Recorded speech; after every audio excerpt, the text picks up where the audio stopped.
From the center of the galaxy, this is the ForceCenter podcast feed.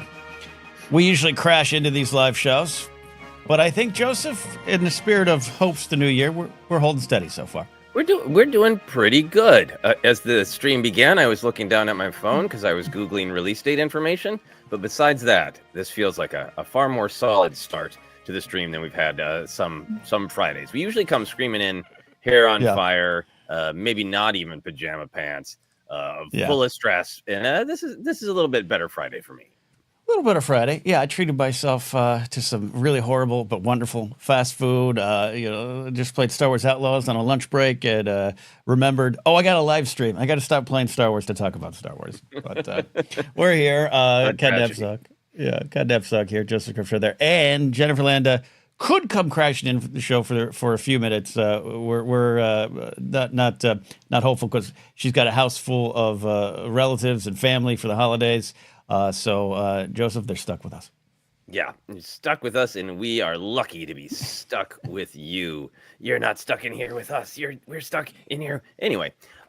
We always like to share as well what we're imbibing. It can be alcohol or not alcohol. It looks like you have some Del Taco Sprite with maybe a little splash of whiskey. I wish it was Sprite. I wish it was whiskey. My plan was to have some spiked eggnog, which I have a little bit of. But I got, like you, I think, it's Friday, weekend, holiday. I got some things I got to go run and do. So I was like, maybe you don't just pound brandy-infused eggnog before you go. So I made the worst decision. I got, like, the largest, Del Taco, not a sponsor, the largest Dr. Pepper allowed. The largest Dr. Pepper allowed, sir. That's what I would like. I have a beer because yes, my wife and I are going out to a nice kind of a supper clubby type place that we've never been to. So I want to leave some cocktail room. This is a beer though. Speaking of hopes, in the year 2007, I went to the H.P. Lovecraft Festival in Portland, Oregon, and I went to an after party and I had a real good beer. And I was like, I'm going to remember that. It started with E and then it had frost in it. And so I've been looking for whatever my E Frost beer is for years. Turns out it is a beer that they only put out in the winter called Elysian Bifrost. So I have a glass of Elysian Bifrost that I've been looking for since 2007. And it's very good. It drinks well. And it sounds like something that would be the MacGuffin of a Thor movie, the Elysian Bifrost. Yeah, that sounds like absolutely something you don't want to catch while Thanos is chasing you. Thor's out. He's got the Elysian Bifrost. Could have been the Emma Frost celebratory MCU. We got some good stuff. So the highlight of today, it's a Nick Frost. PLD, Paul says Nick Frost. Some great comments already, but where was Jay's from nowhere? My leader of cola. Yeah, it's pretty much what it is. The focus today is going to be looking ahead to 2025. We just released our look back on 2024. And Joseph, I think you, me, Jennifer have been honest. This year and a half has been not trying in terms of being Star Wars fans, but just a lot of things around the world and the Star Wars fandom or this, that. We got a little down, got a little grumpy at times. Now we're here with hope for 2025. Yeah, I really enjoyed doing that episode. The look back, it was clarifying for me because, like I said on the episode, I feel like a lot of the things that I thought were like, I'm having some rocky time with Star Wars had nothing to do with Star Wars storytelling for the most part, but a lot of the way that the world and art reflect on one another. So it has helped me clarify my hopes for the future of Star Wars in 2025. Yeah, indeed. And we got your hopes for 2025, your questions about the year forthcoming. And also, I'm sure we'll probably have some Skeleton Crew questions. That fifth episode, still ringing in the ears of most of the fandom. And we'll be taking calls from Patreon supporters. We do have some calls lined up, so we'll be kind of checking down to those calls like a quarterback at the line of scrimmage. That's right. Football's being played also today as well. I'm sorry. Can I just start here by saying, Joseph, I want to update some folks. I'd mentioned that I just got Star Wars Outlaws. Oh, yeah. And I was liking it, but a lot of fun. I really do like it. I think the story, I'm still early enough in the story where it is on rails and I still have to kind of do things. But I just did my first turn on someone where I could have gone one way, but I helped Crimson Dawn and my rating went up. And now I feel like I accomplished something today. And I'm in the story. I'm in now. I love it. It's been fun. Yeah, I mean, that is the greatest moment of a video game. I remember sometimes when I was heavy into video games and Sarah would come home and say, "What did you do today?" I'd say, "I accomplished so much. Look at this hammer I have. And I helped the Gorons. Look at what I did today." Exactly. I might have turned on the pikes. I feel like that's a good decision. And that makes me want to play the game to support Kira and just give it to the pikes. Yeah. That's my thoughts. That's my thought as well. So I want to update people on that. I guess we should dive in. We got some questions coming in. We got some super chats coming in. We really appreciate it. But we're live here for a couple hours. We do have a little bit more of a heart out than our previous live streams because, it's the holidays and we're having a lot of fun hanging out with you and closing out the year. But there's things to do. But focusing on being here now.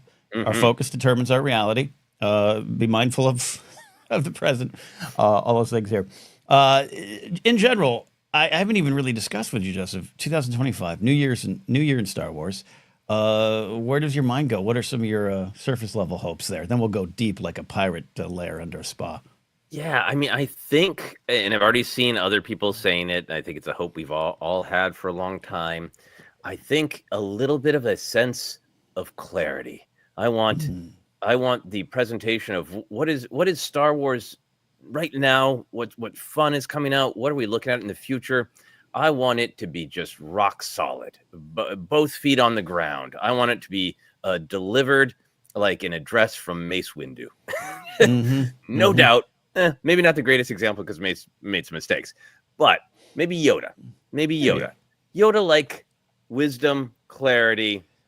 The future is coming. We have a plan. I think that there was such excitement of the announcements at Star Wars Celebration in London that we were lucky to be in the room for. Of, hey, Star Wars is, Kathleen Kennedy comes out, says Star Wars is fast. We've got a film that's dealing with the past, the future, and the present. Here's the 3 big things we're doing. And already there's a little bit of rockiness of which of these projects are going to happen and when we're going to find out more. Actually, another movie got inserted in front of them. And I just want to get back to that sense of we know what's coming next, and a sense of, and we know what's coming beyond that. I agree with you on that, and it isn't just simply about improving on some of the confusion or lack of clarity. But it's fair to say that over the last 10 years or so, there's been times where you're not sure what's going on as a Star Wars fan, and there's stories that either come out or officially announced, and things don't happen, and that's going to erode some confidence. And that's looking past, looking in the back, in the rearview mirror, looking backwards. But going forward, yeah, I'm with you. It's not just about the big announcements, the big splash announcements, but solid. This is coming out. Here it's coming out. That next thing's coming out. We're all good here. We're all fine here now. I don't know how they accomplish that, but Star Wars Celebration 2025 will be a great launching point if that's the next big announcement spot, which I do believe it is. Yeah.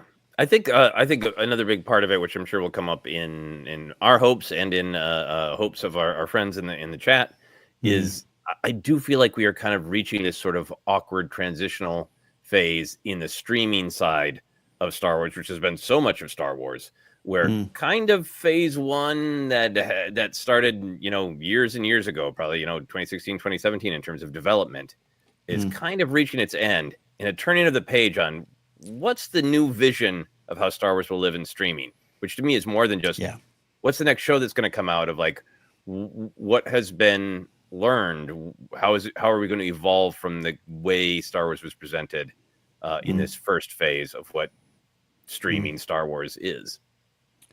Yeah, and it's a question that hangs over this whole town, right? I know that comes up a lot with you, me, Jennifer, talking about it. But we live here, and not only just work in this business, but you're surrounded by people who have so much certainty in their life because of this business now. It's changed, and so without a doubt, and that has affected Star Wars. And I had a lot of fun rewatching Kenobi this week. Made it my Christmas rewatch. Love that series. But yeah, you look at it and you go, this was certainly made during a time that it couldn't help, that the show couldn't help but be made during that time, and we overcome it. And I think that the heart of that series just drives that show, all the way through. But the industry, the state of the industry is part of, and an improved industry, I guess, is part of my hopes. All that to say, an improved industry. Hope one. That's a good hope. Now, do you have like specifics? Is this going to be a whole episode of Star Wars Ranked? Yeah. Rank number one. Look, I saw it here. I wrote down 7 hopes just to put my Sabacc cards on the table. I wrote down 7 hopes because I thought I only had 3, and then I was like, "Uh-oh, look at me continuing to type." Look, I got to tell you something. When you hit pure Sabacc and Star Wars Outlaws at the table like I did, it feels great. It feels great. I love. There's little different versions of Sabacc or the Han Solo Star Wars Story card game by that was released during the movie time. There's different versions. I am all in. I've learned to play this version that's in the game, and I'm ready to host Sabacc nights. Joseph, I'll bring my set over.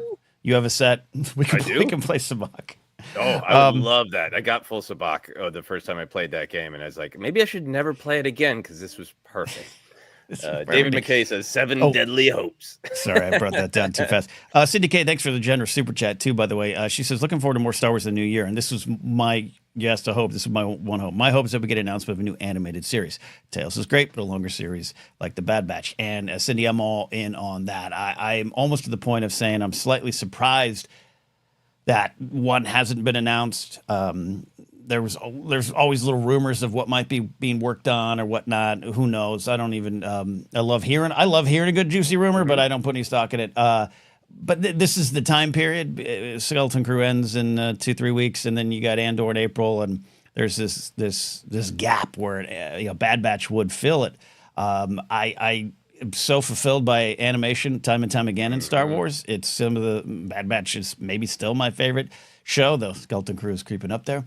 Love Rebels. Rebels is this entire fandom just on Rebels alone. So yeah, I'm with Cindy K. That's my hope one, that we're gonna get at some point this year an announcement of a new full Star Wars animated show. I think so. I think we're only waiting for the announcement because those things are in such long development and would have already been in the pipeline as Bad Batch was wrapping up. I hope it's frankly the writing team behind Bad Batch would be great because I think they're really locked into a great mix of Star Wars adventure, depth, and also having a real great less is more show don't tell approach to Star Wars morality in animation. Fantastic. We have long rattled the lightsaber hilt, I guess. Very dangerous to actually rattle a ignited blade, as we saw in Skeleton Crew. For a Luke's Jedi school, maybe getting some good young Ben Solo in there. I kind of feel like since they recently on the comic side launched this new Charles Soule Kylo Ren comic, maybe maybe not. I would hope for that, but my hope for the actual animated series that would get announced is something related to the path. It set that up well in Kenobi. I think Bad Batch has proven really well that there's still stories of hope to be told during the dark times. I feel like they not only tease Asajj Ventress, but just put in a press release, don't yell at us, she's coming back. And we'll explain it. Don't yell at us. In a press release called Asajj Ventress is back, don't yell at us. We will explain how in upcoming storytelling, right? So you got that. You got the great tease of Barriss Offee and sister number was in Kenobi. I can't remember. 3, 4. No, 3, 4. 5. Yeah. 4. I'll Google when I'm not talking.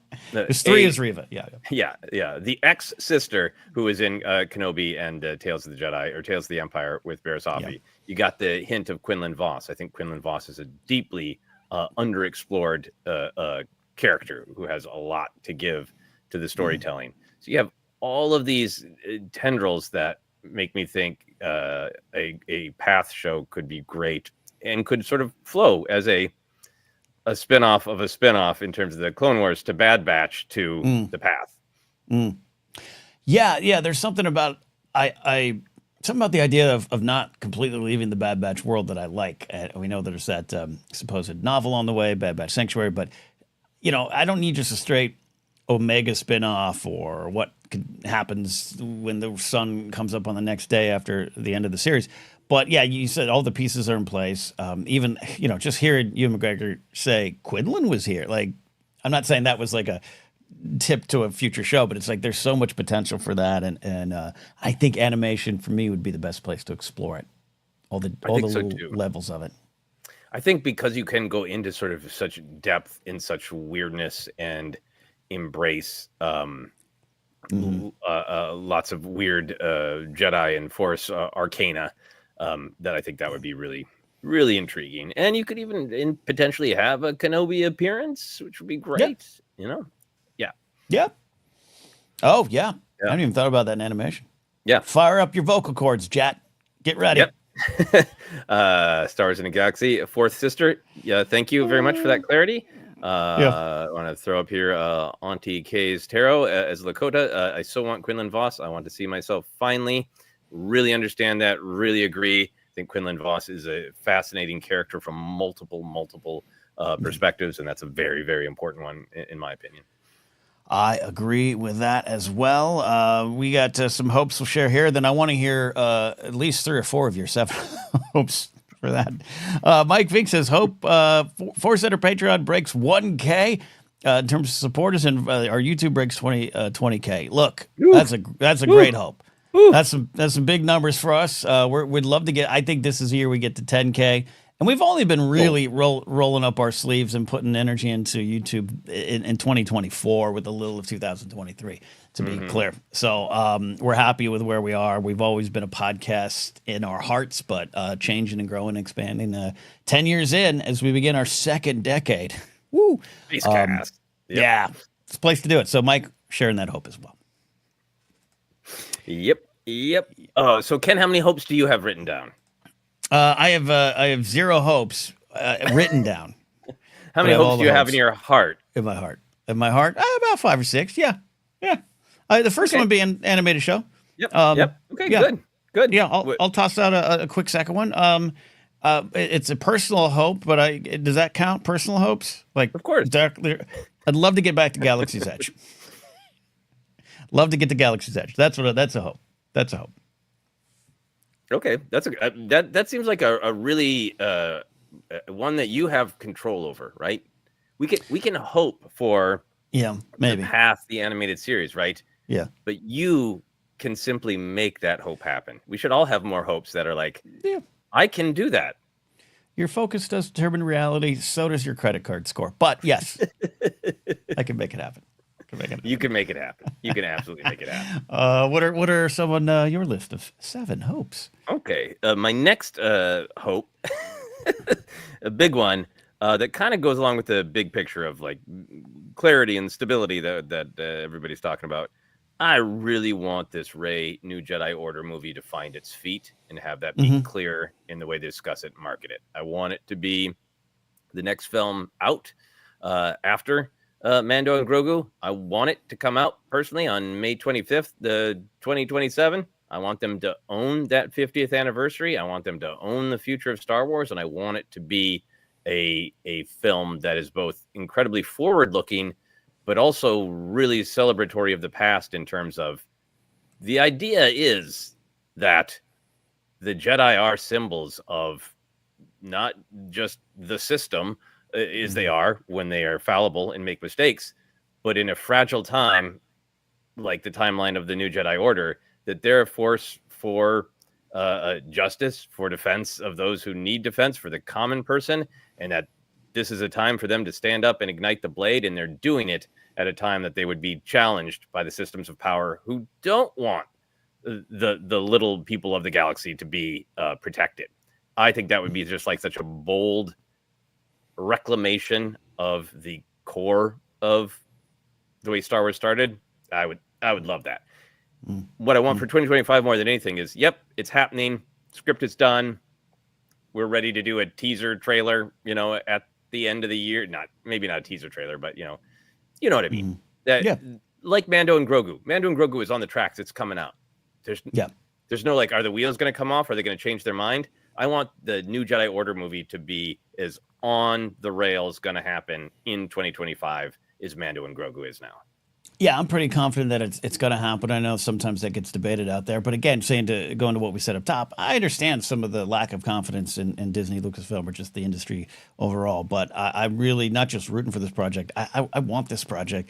It's got to happen. And you have a celebration in April, 2 years out from your first big announcement, kind of related to our number one discussion point again, but like, I want the, not the teaser, not the footage, but like here, it's not just Daisy and Sharmina Bechnoy. It's XYZ people and the writer, and here's where it's coming out. Solidify this, and as you said, stake your claim in the next 50 years of Star Wars. Let's do it. And the plot details, I agree with you on a lot of what could be and a lot of stuff, but just this is a character that's important to so many people. And it's not just her story, but it's clearly her at the center of the story right now. A lot of new characters to meet, and I'm excited about that. But I put that down as a hope for sure. It's the Star Wars Celebration 2025 of a big splashy announcement. I'm sometimes cynical to the big splashy announcements now, not just Star Wars, but over the last 10, 15, I don't know, you go to the early 2000s when X-Men kind of changed San Diego Comic-Con in a lot of ways, and then Twilight a few years later where it became the thing, and I get it because it's fun. We've been there. We've been in the crowds cheering. I love the big splashy announcement. I don't know. I don't even need that anymore, but it'd be fun to just have that mean something in Tokyo. Yeah. I would trade the clear certainty for the big splashy announcement. Yeah. Absolutely. Yeah, and that's a little bit. Brett Bums standing by says, hopes for 2025, more confident films in the upcoming movie slate, actually coming to theater, hoping for some solid info celebration that cuts down on the scoop noise. Yeah, I don't like all that scoop noise either. No. All right, Ken, what's next on your soul list? What's next on my soul list? We talked about the animated shows. I am so doubtful of the future of live action anything on Disney Plus, Marvel, Star Wars, anything else. Willow season 2. God, it still hurts that that's not only not happening, just gone. Craziness. But I would like something else. I think my confidence in the format, just Disney Plus streaming Star Wars, has been really renewed with Skeleton Crew. And I want to be clear. I love the Acolyte. I love the questions it raised. It frustrated me at times in good ways. And it meant so much to so many people. It's disappointing that doesn't get to continue. Ahsoka is loved by so many people. We know that's continuing. That could be part of the hopes. But let's do something else because we keep hearing these, again, the scoop noise. Oh, no. There's more things in development. Oh, no. But give me that. And I don't necessarily need it to be Skeleton Crew season 2. I don't need that. Give me something new. This has been so fun to watch this show, Skeleton Crew, how it's put together, but how it looks, how it was shot, how it was edited, how it was written. Like, I'm excited for something like that. And I spent the last year thinking, well, live actions after Skeleton Crew, we got Ahsoka and Andor, excited about that. But it's pretty much dead. That's just been a personal thought, cynical. But now as we're speaking of hopes, let's do it. Let's race forward in live action TV. Yeah, no, I agree with you. You know what? I will bundle several of my 7 into one because they're all kind of about the Disney streaming. So my streaming hope, and this is about announcements, obviously nothing coming out in 2025. But these things can't. And you got Andor, and then Ahsoka's filming. For live action, I would love either the announcement of an experiment of a Disney Plus live action film. They spend enough money on the television shows that they could afford to do a lower budget film and have it be a sort of a one-off adventure and just see how that goes. It would be great if it was, really supported by tie-ins and, figures that actually come out on time with it, which is another hope. I also would love an announcement of a live action show that is announced with, we are doing 2 to 3 seasons, no matter what. Right. Of like, we have opted to do, at least 2 seasons, right? And then if by the first season it's clear, no, it's not going to happen, kind of wrap it up. But I would love to not be spending as much time in like with Skeleton Crew. I'm loving it. I have no idea if it's something that's built to have a second season. So we're going to get towards the end, and then that's going to become clear, and then we're going to go through the hope game and all that.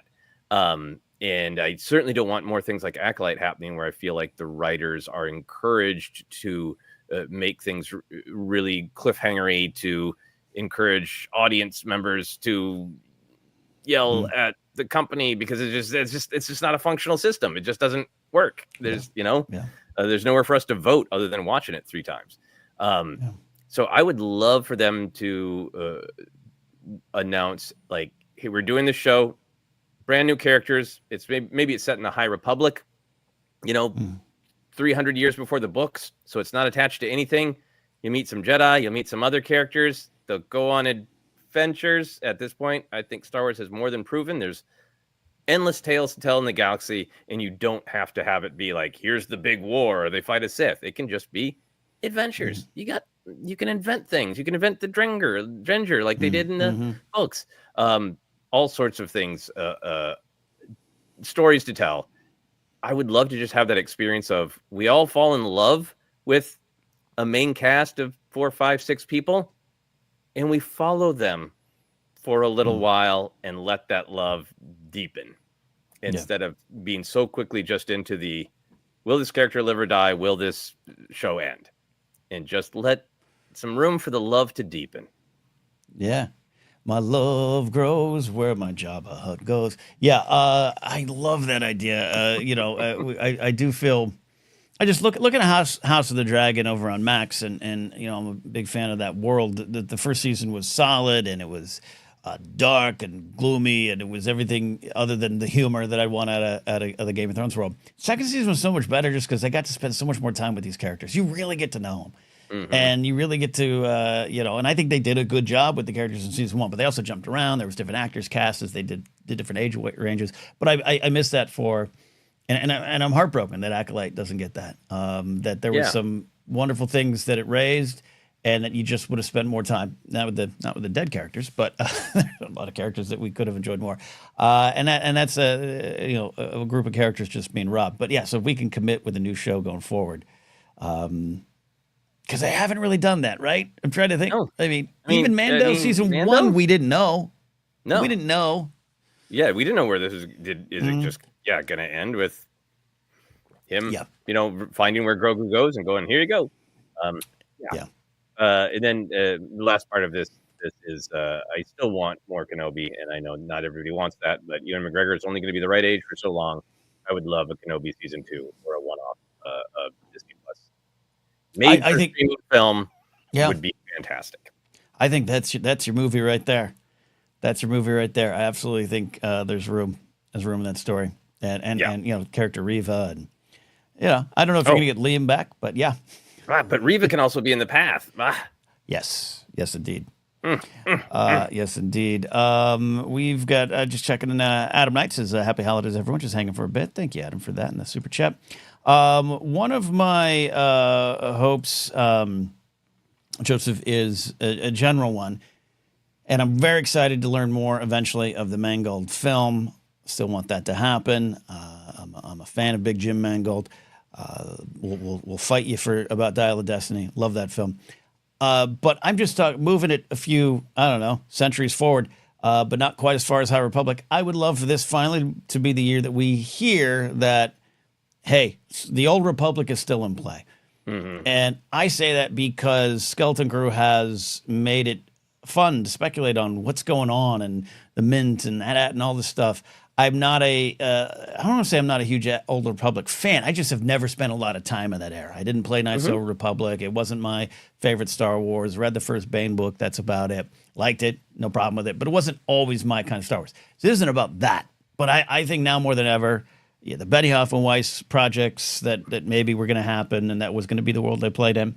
But now's the time to me to say, we're going to commit to this era. Going forward, find a way. And if it's, more magical and wondrous like Skeleton Crew has made it seem to me, as opposed to a lot of Sith doing Sith things, which it's generalized from my point of view. I'm not saying that's exactly what it was, but I would love them. Now's the time. That's a hope for me. That's another reason to celebrate Skeleton Crew. This whole sort of mystery of At-Atten and the jewels of the Old Republic. This is more evidence that you do not need necessarily a Sith or a war to tell compelling stories. There's a billion stories and a billion conflicts to be pulled out of this wide and weird galaxy. Yeah. Galaxies at this point. Galaxies. Yeah, that's one hope. That's great. That's great. Yeah. I'm burning through hopes, Ken. You're burning through hopes. Highway Johnnyman says, after seeing A Complete Unknown last night, being a lifelong Bob Dylan fan, please give me the Mangold Star Wars movie. The guy knows how to make a movie. Nice. I really do believe he does. It broke my heart, but I also appreciated Jim Mangold's always honest. By the way, I don't know him. I just call him Jim because I think it's hilarious. James Mangold. I love when Spielberg talks about, Bob Zemeckis versus Robert Zemeckis. It never stops tickling me. But Mangold's talking publicly about, hey, the reception for that film upset me. I'm a little down. I'm sorry I let everyone down. It's it's subjective. A lot of people didn't like Dial of Destiny. Great, whatever, got it. It means that movie means a lot to me as an Indiana Jones fan. So I hope big tentpole filmmaking hasn't, the whole process didn't frighten him this time around. We'll see. Yeah, no, yeah. I mean, man, it was such a great experience to see it opening night at Grauman's with like half the audience was dressed as Indiana Jones characters, and that audience loved it. They did. Rick Villanueva, hey Rick, says, I've been reading Alexander Freed's Reign of the Empire, Mask of Fear. That's a Star Wars book I'm looking forward to. And it's gotten me even more excited for Andor Season 2. That's a quick hope, not to steal any Andor hopes for you. We know it's coming out. We know it's in April. My hope, and this is very real world, but I hope it packs a political punch felt all across our galaxy. I want that show. It seems to be, unfortunately, perfectly timed for what might be coming. And I am geared up, revved up, and ready to go for the politics of Andor. Mm-hmm. Yeah, I think much like can I take myself to Disneyland? I think that hope is going to be realized, Ken. And you don't even need to put anything on your credit card for that one. Oh, even better.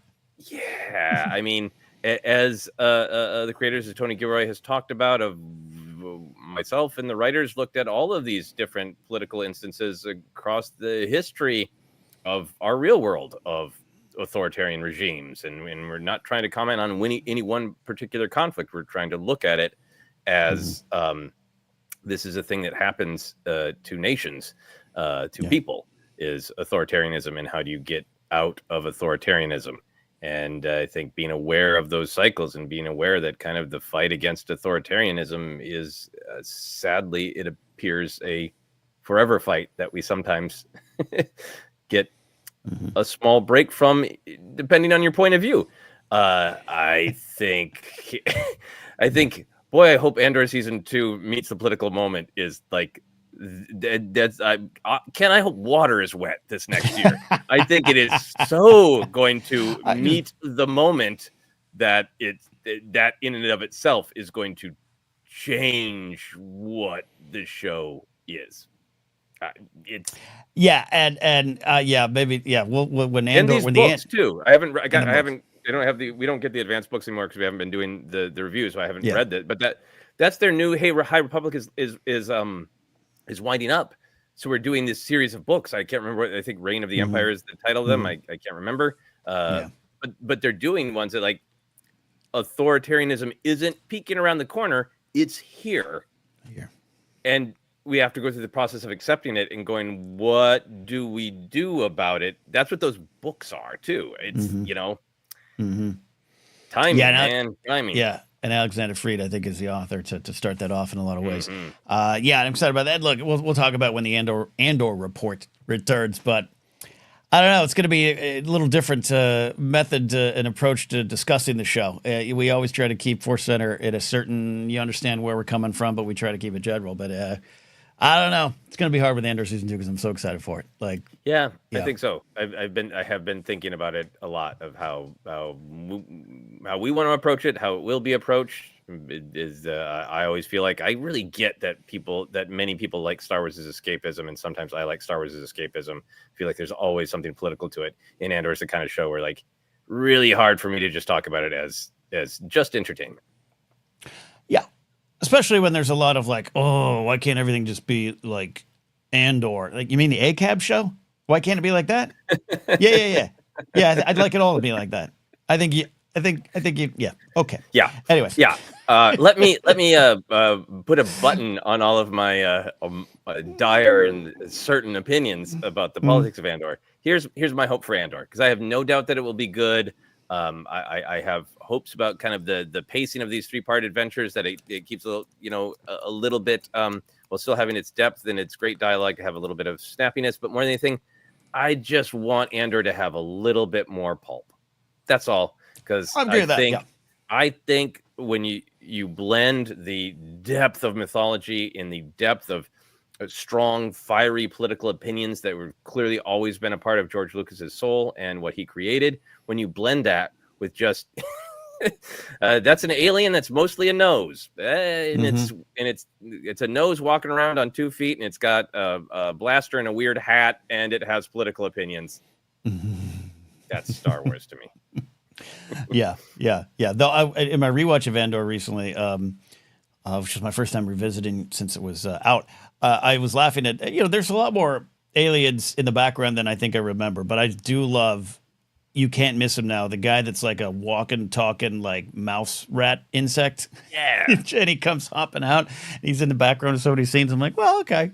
Now, if that guy could just have a line, maybe that's all I want. Is that guy to have I want it to be like Muppet Show. I want Andor to make his most desperate, sad, violent, I don't want to do this choice while talking to like a rat Muppet.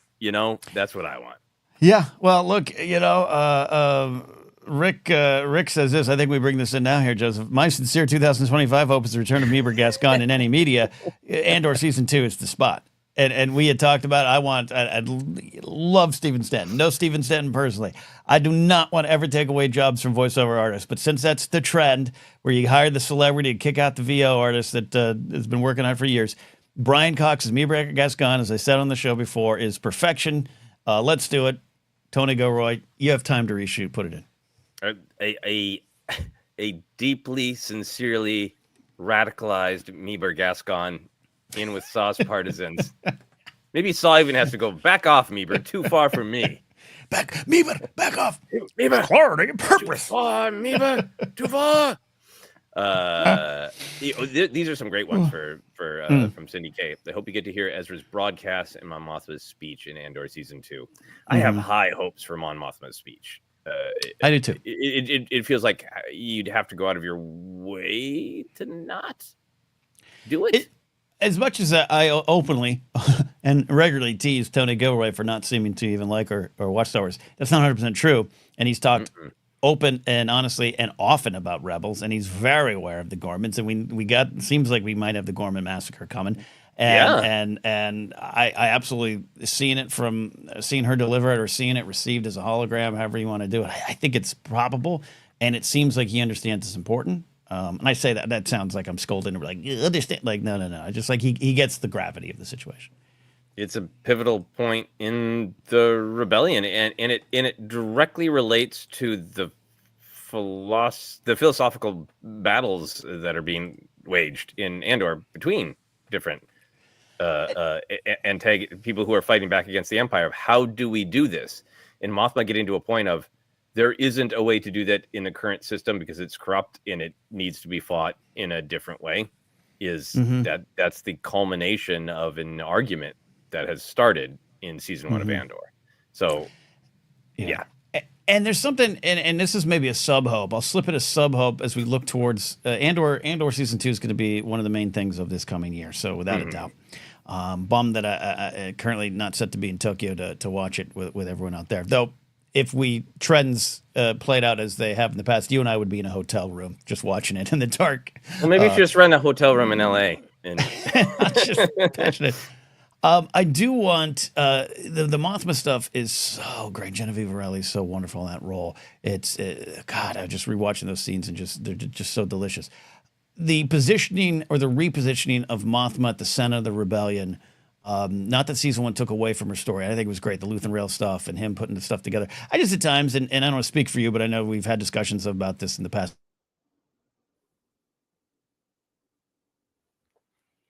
Only one, because she would tell you she's not. But there was a little bit of like, I get it. She ran out of money. She needed this guy. Like, but I want her to. That decision, that speech is huge. It's big. It's the leader of the rebellion emerging in that moment, and I'd love to see her position in the rebellion more clear and a little bit higher. Yeah, I agree with that. I'm very excited for the fate of Luthen and what the show has to say about his perspective versus Mothma's. But I do think I want the show to end by recentering Mothma in the rebellion, because for me, season 1 did tap dance on the edge of, actually Mothma was she was getting money and doing stuff in the Senate, but she wasn't really committed to the fight, and it took this daring man Luthen to push her. And it's great, but I'm not going to judge it because the story isn't done. But it tap danced on the edge of that for me, which isn't my favorite. Yeah. And having just watched the Christmas classic, The Departed, on Christmas night, for the first time, Grace made me sit down and watch this Scorsese Christmas classic. I want Luthen Rael's end to be similar to how pretty much every character in that movie's story ended. Just shot dead in a dumpster with no fanfare. And I love Luthen, but I just think that's the character's ending to me. Yeah. I hope the last scene is we get to see his mind enter a sun-filled space. Oh, that's good. That's good. I like that. With some ghost shacks just grazing in the background. All right. Any more hopes? We got some calls lined up. We can take a call, talk about their hopes. What are you feeling as you sip your beers? I have one last hope in our friend Ken Plume did a super chat that kind of got there's in the ballpark of this hope, although as always, our dear friend Ken Plume trying to make us work really hard on the spot. Ken Plume says, "Ahoy, hoy, goobers! Give me each of your top 5 figure needs, not already released pipeline, pulled from across all of the Star Wars media released this year."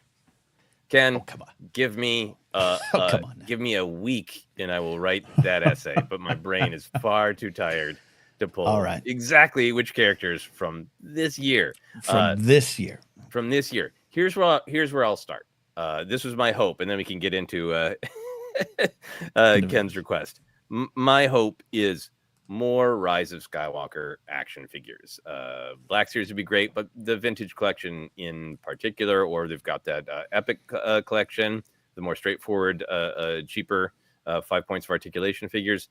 But it's been 5 years now, and I think it is. I understand that not everybody liked Rise of Skywalker when it came out. I understand the toy side of Star Wars had a bloody nose from Last Jedi and Solo, lines not doing particularly well. But most Star Wars, except for Star Wars, had some sort of rocky reception. In the fact that we don't have a vintage collection figures of main characters like Finn and Poe and the Emperor and Kylo with his cracked helmet in traditional 3 3/4, and the money is sitting there not collected from a Skywalker Twins in Training 2-pack. That the lack of figures from Rise of Skywalker is just bonkers to me, and one of my deepest hopes that starts to get addressed. That's great, but that doesn't count for Ken's list. No. I'm making it a 5 to 1. Okay. All right. Yeah. We'll work. We can work on this live. Okay. All right. So I'll start off. I'll give you a second to catch your breath, but also I want to say, fully agree with you on the Rise of Skywalker figures, toys, everything. It wasn't just the film; it was the industry at the time. Blah blah blah. But I'm with you. Yeah. Okay. Yeah. No. The fear of releasing figures from that film, I think, is outsized to the reaction to the film. You know. Yeah. Absolutely. Okay, I need to remember what all came out this year. So Bad Batch Season 3 came out this year. Tales of the Acolyte came out. Tales of the Empire came out this year. The Living Force came out this year, so I can shove in some Jedi and Skeleton Crew. I know where you're going with that, and I support it. Skeleton Crew came out this year. All right. My number 5. And I got more coming on the channel about this moment because it was so great. But I do want a Black Series 6-inch to scale, because you're going to need to have fun with the crit. But I need a hut in a mud bath with the Trogloff sliding down the hatch. That's what I need. Yep. That's what I need. That's great. That's great. I think everybody's number 5. Yeah, from number 5 for me. From everybody's on top of it. So from the Living Force, Kiadi Mundi with ice flavored ice. Yep. Yep. And yeah. And then number you go next, Ken. Number 4. What? Oh God, what is it, Captain? What's the captain's the father, the Nino from Amelie in episode 4 of Skeleton Crew. Oh yeah, Captain Strife. Yeah, Strife. Yeah, that guy. Captain Shrike. God, I'm so bad. But this is what happens when it's on the fly. Yep. Yeah, I want him only because my love of Amelie will make it really even more sweet to have a Amelie action figure in Star Wars. Much like, I don't know, a Werner Herzog figure in Star Wars is more about the man than it is the character. Yes. Okay, I'll go with number 4 then from Tales of the Empire. Barriss Offee in Polar Healer fatigues. Just another Barriss Offee action figure would be great, and seeing her in that healer role, awesome, beautiful, love it. Love that. My number 3 is Wrecker, injured Wrecker. He was injured at one point, right? Oh yeah. I want, just like we used to have battle damage He-Man and battle damage Skeletor, I want battle damage Wrecker. That is awesome. That is great. Now let's see. Yeah, no, that's really hard. Yeah, you know what? Just as a joke, in 3 3/4, battle damage Jackie. Yep, I stand by that. Yep, I stand by that indeed. Oh, and then it's not a joke. The bleeping stranger from Acolyte in 3 3/4, like one of the most, like, again, collectors would buy that if they hate the show, because he's a Darksider who looks cool. He will fly off the shelves. Yes. I'm going to stick with Acolyte for my number 2 choice because it harkens back to the golden age of Kenner, especially the 90s. Actually, I should say more Power Force 2 than even the classic line. I want from Acolyte Senator Rayencourt, so I could just yell at him. Just put the figure on a shelf. You're wrong. You think you're right. People think you're right, but you're wrong. That's what I want. Yep. I would like that very much. Okay, I need a moment. I just need a moment in general. I need a moment to think about my number 1 here. Your number 1? Because I have an idea. I have a runner-up. Oh, I have a runner-up. How about that? Okay. What's your runner-up? Because maybe it's my number 1. Because my runner-up is going to happen. And we were longing for it on our most recent Skeleton Crew. I need Jod Nunnawood in blue shirt with ignited stolen blade for sure, which I think will happen. And also, just in case anybody worried, after Ken and I both realized that we did need a Jod Nunnawood action figure, my hand slipped on Amazon, and we're both getting. Jod is flying to us both as we speak. I love that. Yeah. Okay. My number 1 is it's almost too serious. I know we're having some fun answers, but especially if there's going to be, as promised, more storytelling. I want an updated Bad Batch version of Asajj Ventress. Ooh, she's back. Yeah. Give us that figure. 3 3/4, vintage, Black Series, doesn't matter. Funko Pop. Yeah. Okay. Here's my number 1. We didn't actually see this character. Maybe we did. I'd have to remember.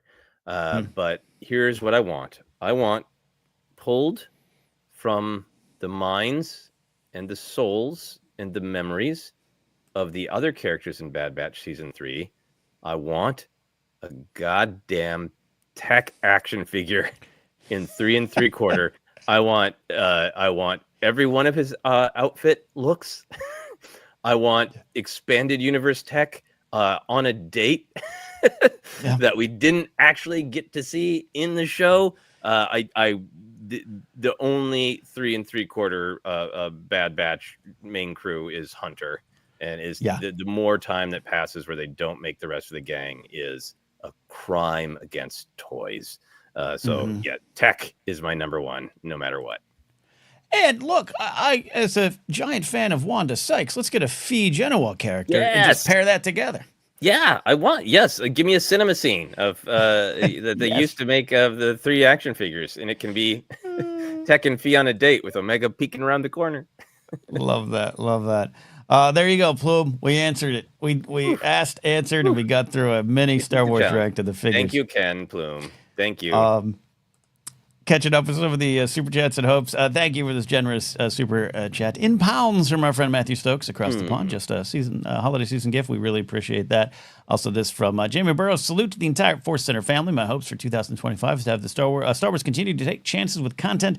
Star Wars has always stood for innovation. I hope that continues the creative storytelling swings. Yeah, I think a lot of people do, and I know there's some bad blood in the water over Acolyte and some fears that, well, there goes new characters and new things. And I think you're right to maybe be worried about that. I think about that, but I don't think that runs deep in Lucasfilm. I think Lucasfilm and the employees and the creators and the people they pull in, even though they're drawing from the well of Star Wars that influenced them, they love pushing boundaries. They love trying new things. They are just in a corporate structure that might make it difficult in some ways going forward. But I think Skeleton Crew it's got a talking owl and mud baths and all these kind of wonderful things. I don't think the innovation in terms of storytelling is done, but I understand the frustration a lot of people felt where Acolyte offered a lot of those things, new characters, new representations, and new stories. But I still think that'll happen. And the technical side, too. I love when they push the boundaries, even if it doesn't always work for me or it doesn't work initially. I love that they're doing it. Yeah, I think... I think with the Acolyte, there was a lot that was new and forward-looking, including seeing stories from people who don't always get to tell stories, which I think is important. But in terms of the kind of the Star Wars buffet hope of different kind of stories, different emphasis, I really love that Skeleton Crew is a different kind of story, and it's so all in on its pirate vibe. The pirate vibe, the pirate isn't just like a side thing; it's at the heart of it. And there's in a beautiful way, zero bleeping subtlety, right? Like that hologram of Renaud is just like on the nose of the pirate voice. You know, it's the Hondo straight up zooms around the galaxy in a flying saucer. Screw it. They're pirates in Star Wars. And I think that kind of, let's take swings. Star Wars can be lots of different things. You know, that makes me hopeful for, let's do a horror story in Star Wars. And not just an episode of Clone Wars that has the vibes. Let's go for it all the way. This is a pirate story about what it means to be a pirate. I'm glad you read it, because I don't know if we took a total deep dive into it on our Skeleton Crew report, but I absolutely love that they just did Talk Like a Pirate Day with Renaud. Like that it was we're doing it. He says "ar" and matey, and that's what we're doing. Might as well be played by Jeffrey Rush. Like it's great. Like, you know, like I absolutely love that. That was amazing. I mean, Luke walked a plank in 1983, but let's see some more space planks here in Skeleton Crew. I love that. We got some more comments, but we do have some calls. I do think we should maybe swing through some of that. We are here till about 4 o'clock today. But I'm going to take a little bit, Joseph, an ad break, because we usually wait to the end of the show, and usually people by that have signed out. We've got something big on January 10th. If you're local, I'm headlining a Yoo-Hoo Room at Flappers on a Friday night, 7:30, and it is a big show with a wonderful lineup of comics. Lisa Phillips, Lisa Gottman, Karen Haber. She was a Comedy Store original. She left comedy for 20 years. She's hilarious. She was a regular, one of Mitzi's preferred female comics back in a day when that was a lot harder to be, and it's still hard, but it was harder then in the 80s, and she's back. She's great. And then this chap, Joseph Scrimshaw, popping in there. And a lot of you might know him from his work in Capes and Calvin, his own wonderful channel. I highly recommend you check out Winston A. Marshall's channel.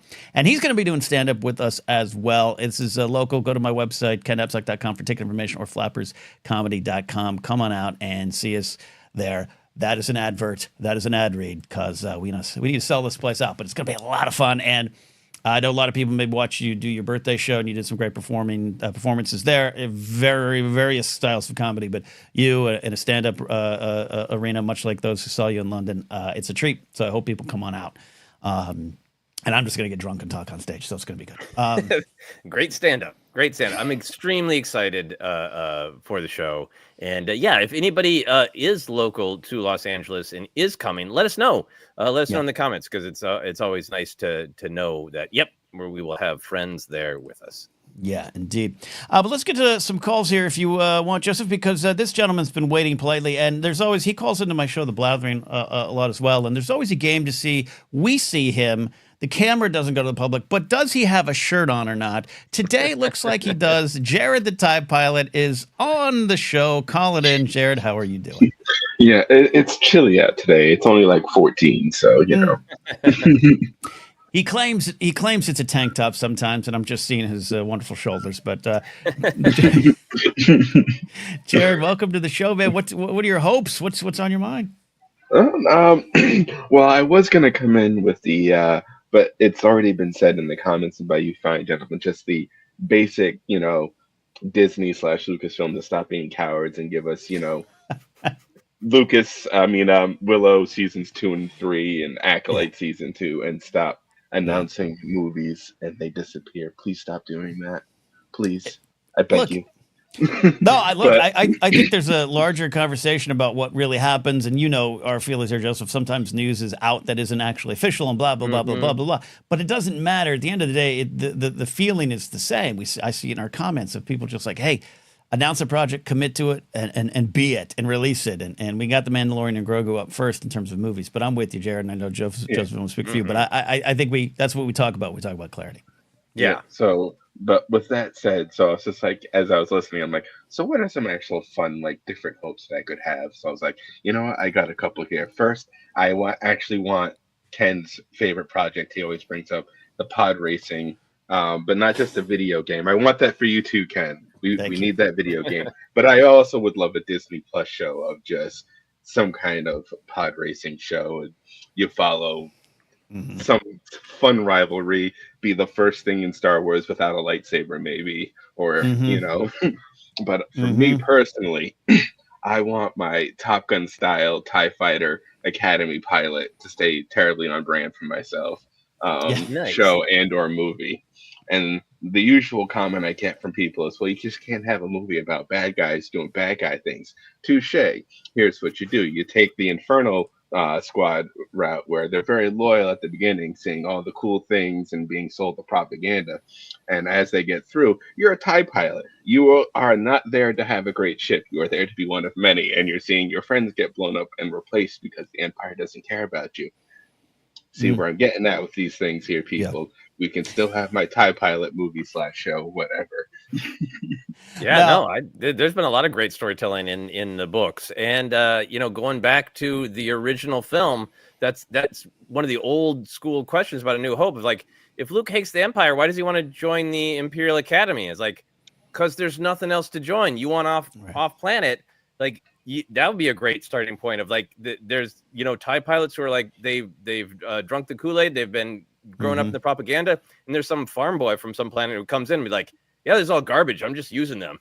Just using the Academy to get off planet, but it's all garbage. Like, man, that'd be fascinating. I love this idea, Jared, because, you could say it's a Top Gun Maverick in space and all the stuff. And I know Rogue Squadron might have scratched that itch for people, but this Academy thing, do you think there's going to be rivalries between like the TIE Interceptor pilots and the bombers? Completely. Like, you slow pokes, you slow oxes in space, and the regular TIE pilots. Is that what you kind of envision for the series? Yes, because I also, a little specific more for me, whereas I envision the Interceptor pilots looking down on the regular LM pilots because they were chosen for the better ship. So obviously it's like the upperclassmen looking down on the pathetic freshmen with their silly little LN classes. And, here I am with my cool looking, fast moving Interceptor. And then you got the college kids and the TIE Defenders and TIE Phantoms just laughing at their... I want the TIE Striker controversy, because this TIE Striker is one of my favorite designs. And I think the smart pilots would be like, just put me in atmosphere on planets where not much happens, and I fly around in a cool ship, and I don't die every day like you all with your no shields and everything. But everybody else would hate the TIE Striker pilots, right? Oh, They'd be God. considered cowards and bozos. Oh, they'd be the shore troopers of the TIE fighter world. Oh yeah. Why don't you just go hang out on the beach, you loser? Yeah. Love it. Love it. Yeah, love that. Jared, thanks for calling in. Any final thoughts here? Appreciate you supporting us this year and beyond. Just to go with the love of toy stuff, I'm not big on like my toy collecting is not figures and stuff. It's the 1-to-1 replica prop stuff, the lightsabers, helmets, and stuff like that. I want Hasbro to stop being a pain in the ass. And when you make like Chimere's helmet, like they did this past year, don't make it a limited thing on Hasbro Pros where all of a sudden it's sold out in 10 minutes. And it went from a nice $65 collectible on Hasbro to it's like $300 on the secondary market. Like, just make enough of them. They'll sell, you'll make more money. Why are we, as Joseph likes to say, why are we leaving money on the table for you people? But that's all I got. Love it, Jared. That's a lot, and we appreciate it.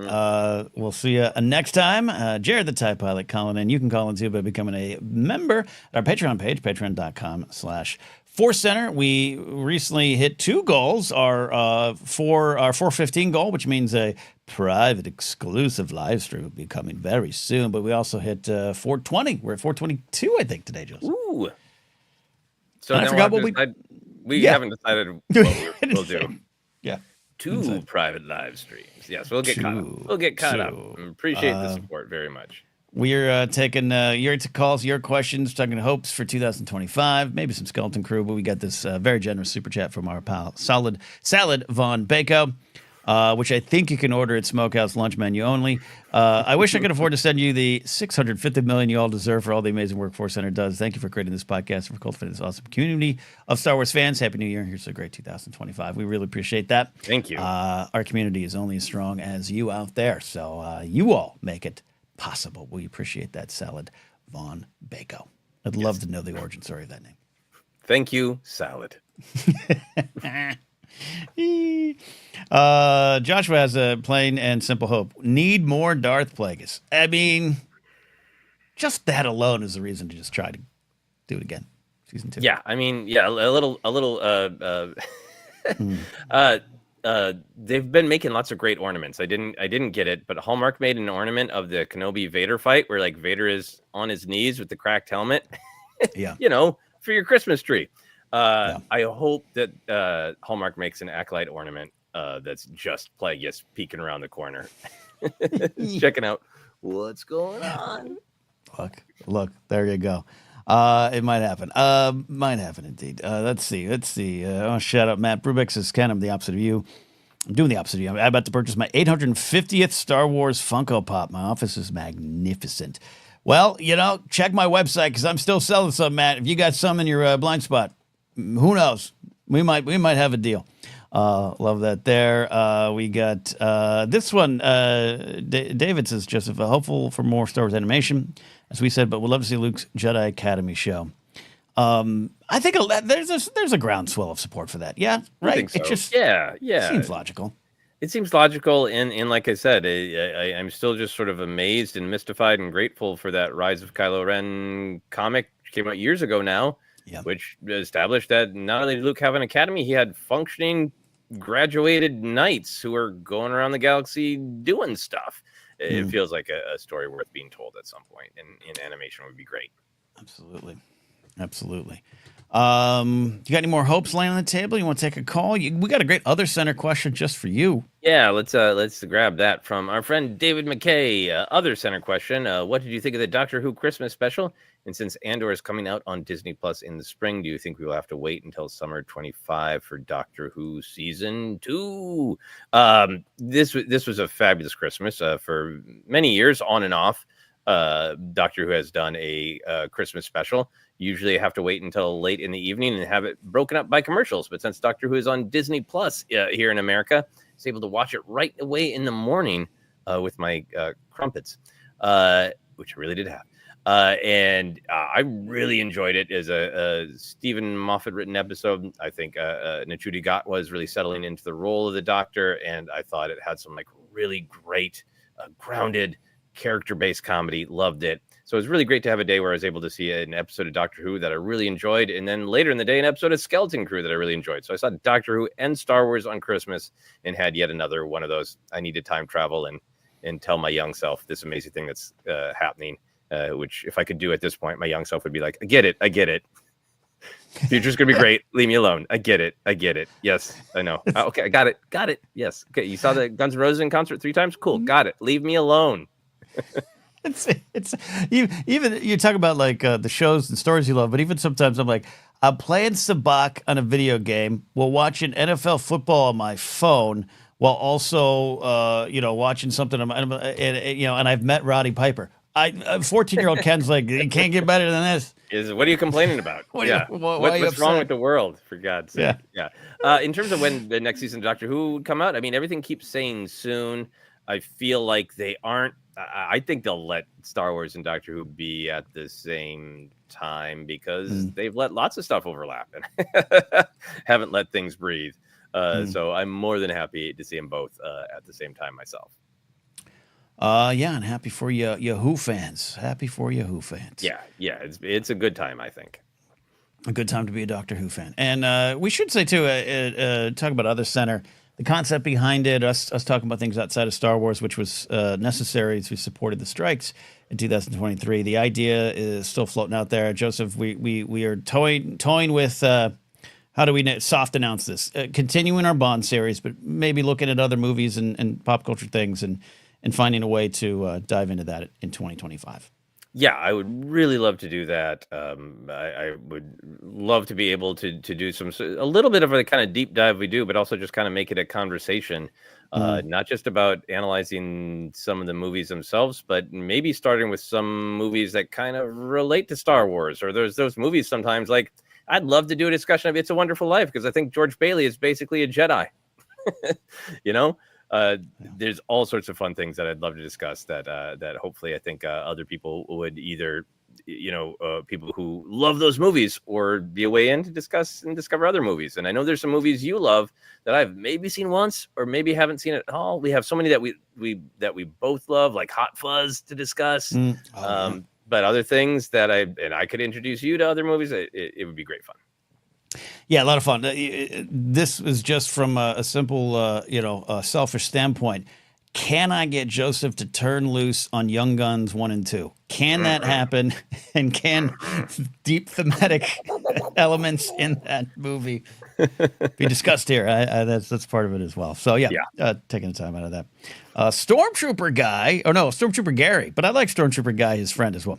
Thanks for Super Chat. What do you think about the 3 rumored UCS Death Stars for 1K coming out this year?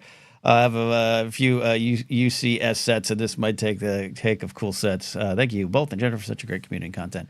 Man, it's not even that price tag that scares me. That just means it's a size issue for me. Yeah. Oh, yeah. Okay. Ultimate Collector's Series. This is the Lego. They're making an even bigger Death Star? Yeah. Like bigger than the one that is in the Spider-Man movie? Yeah, and I did sell off all my big Lego sets this year, except for that Death Star one. I kept that. I was going to go homeless before I sold that, because it was my lifelong dream, and I don't have room for it. I don't. So I can't imagine, but I'd love to get that one day. Yeah, I mean, I'm so thrilled for people who there's so many different alleys of Star Wars collecting fandom, and I'm thrilled for people who that's their dream come true. Like I didn't end up getting the Ghost because I didn't have the money and I didn't have the room. But I've just been getting a vicarious thrill in some of the action figure groups I'm in, of the Ghosts are arriving this week, and people are posing with their boxes and posing with, here's how I managed to display this beast. So I always get a vicarious thrill out of that. For myself, I need to be careful about my own collecting. And I got that Cantina, and that could be here for a while. And my life is now dedicated to finding a way to make space for the Cantina. Our buddy Mr. Ken Plume got his Ghost the other day. The box is 4.5 feet tall. Like how even? What even? Where? Like what? How? What? Yeah. Yeah. I don't know. All right, great stuff going on. Thank you, Stormtrooper Gary, for that. Matthew Stokes, super chat. Thank you, Twin Peaks Center.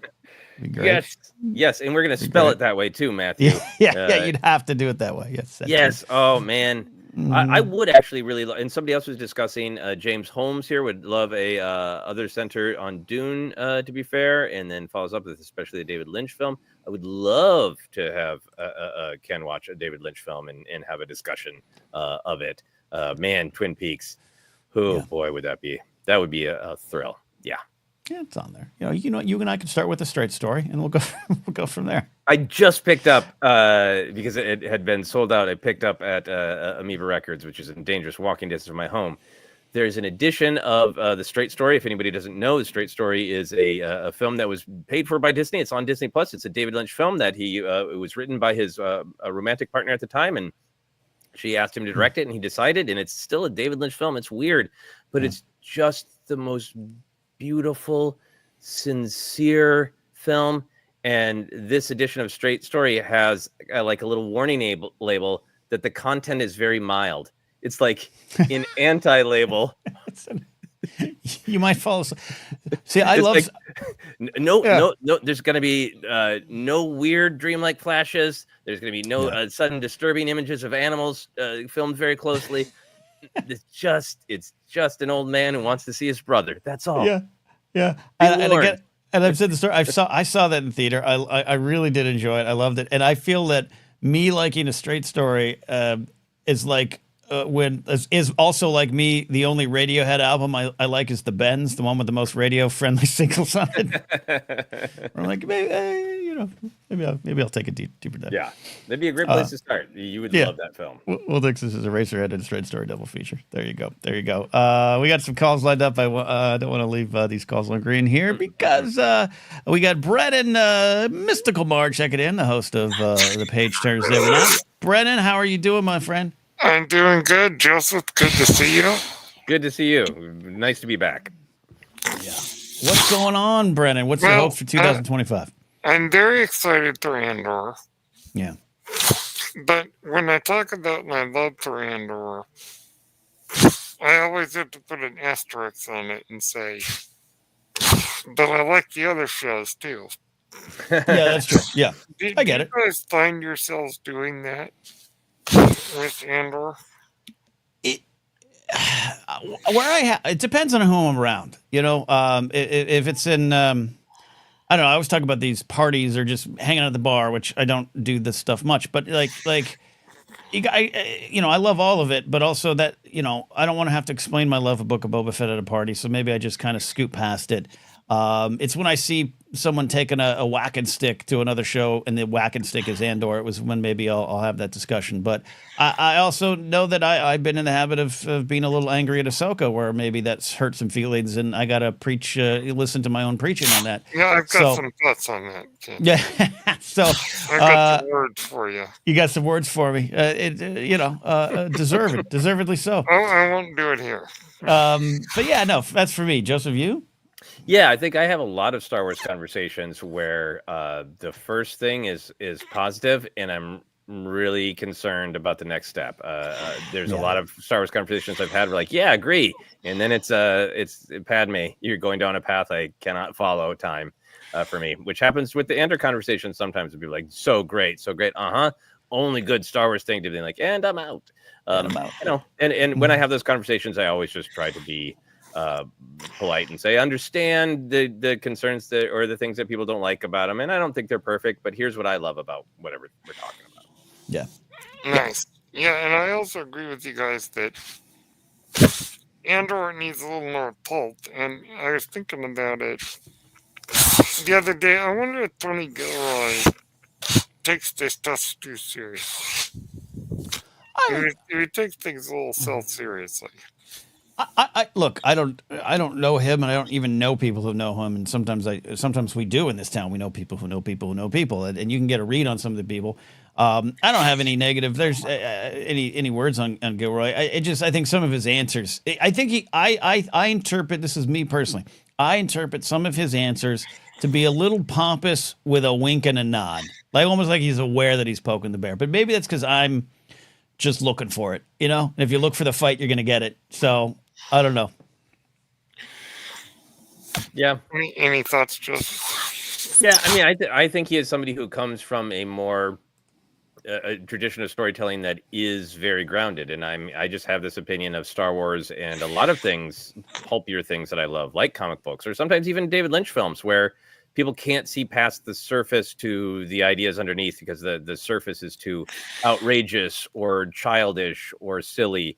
And I do feel like Tony Gilroy comes a little bit more from the like, hey, when I get past the silliness of Star Wars, I see there are some real ideas here. And I think that's for me what it's about, is that the silly and the serious can live hand in hand. And Andor is so great, so well written. What's serious about it is so clear that it can have some outrageous on the top, and it won't hurt it. And I think, who knows where Tony Gilroy is at? I say more Dewey and Freedy. Yes, I agree. They should randomly show up in season 2. Yeah. Have two Bigsy dinners. Brad, thanks for calling in. What's a big hope for you in 2025 in Star Wars outside of Andor? I'd like an announcement of an animated show. Mm-hmm. I am on the bandwagon of Luke's Jedi Academy.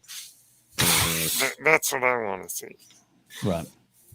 But you know, when they announced Bad Batch, I went, "Oh, come on!" And now it's like, this is one of the greatest things ever. So, yep. Right there with you. I had that feeling too. Of that, more like, all right, I don't know, we'll see. And it was so fulfilling. Love that show, and I love that. And I'm experiencing that with Skeleton Crew, where I was always like, all right, cool, sounds good. Love the people behind it. We'll see. And now here, week to week, so far 5 weeks in, it's been one of my favorite experiences in recent years. So there you go. Indeed. Thank you, Brennan. Thanks for calling in, my friends. Thank you, guys. Oh, sorry, I cut you off. I never know when to click that button. Check out Brennan's podcast, his own podcast, as Page Turners They Were Not. All right. Here we go. Oh, PLD, Paul says, hey, I'll pitch V-Center. Might be the only watcher, though. So I'll watch a lot of it. I would, we cannot do all the blank centers that we would like, but V would be fascinating. Did you watch it live? Were you allowed to watch it live, Ken? You touched on it. I wasn't allowed to because I think my parents just assumed the lizards were demons. But I do distinctly remember seeing them on a cover, the cast of V or whatever it was, on the cover of like a Time or People or something magazine in the grocery store. I have distinct memory of that and just being terrified. Just because I was such a skittish kid, just terrified. And now I'm terrified of anyone who thinks lizard people are actually real, but different conversation. Yes, it was so, I mean, in a time, where science fiction fantasy was, that was a time where I was living in Minnesota. The original Star Trek series wasn't even being rebroadcast. So it was just like if a Star Wars movie or a Star Trek movie came out or whatever. I realized now we started watching V just because it was science fiction and my brother and I demanded it. And then when it got kind of intense, I think my parents didn't bolt because there was too much adult peer pressure because everybody was talking about it at work. Yeah. And I think I benefited from the water cooler. Yeah. The water cooler. But yeah, that's the thing. What year did it come out? Paul will say in chat if we don't know right now. Like 85, 83, 84, 85, somewhere in that range. Yeah. I mean, I'm old enough to have more than just faint memories, but it was much like the MASH series finale or the first week Cosby Show aired. Like it was what everyone was talking about. Yes. I had nightmares in a good way. Yep. 1983 says BLD. Same year as Jedi. Wow, what a time. What a time. Let's see. I'm catching up with some of our questions here too. This one was for Jen. She's not here to answer it. Joshua asks, will she be doing more Jedi Beat videos next year? We'll never want to speak for Jennifer, but I get the sense that it might be a little difficult this coming year. Her schooling is going good, but it ramps up.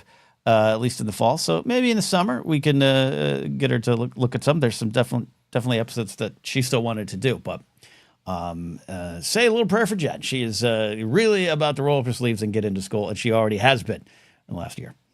Yeah, I think the odds are slim because she's putting a lot of work into school and really working hard to be with us when she can. Yeah, absolutely. All right, got some question. Any question jumping out to you here? I'm catching up to this. Just go back to V-Center for 1 second. Jeannie from Tahini says that green alien twin baby definitely gave me nightmares. Now, maybe that's why I sometimes have strong opinions about what is and is not a good cliffhanger, is because V set the bar high for cliffhangers. There you go. Yeah, that in Dallas, right? We grew up in the era of great cliffhangers. Joshua asked this question here. Would Peter Jackson make a good Old Republic trilogy? Yeah, he would. I think I just don't know if his focus is that anymore. He's been doing the docs, the Beetle docs, and all that stuff. It seems his focus is elsewhere. I would be more interested in a Guillermo del Toro film, and I know we might have been closer than we thought on a Jabba the Hutt kind of story, underworld story, but him going at Star Wars, talk about a new vision in a familiar world. That'd be wonderful. Yeah, it'd be interesting to see a horror project from Guillermo del Toro, who clearly loves horror, but I think has a heart of gold.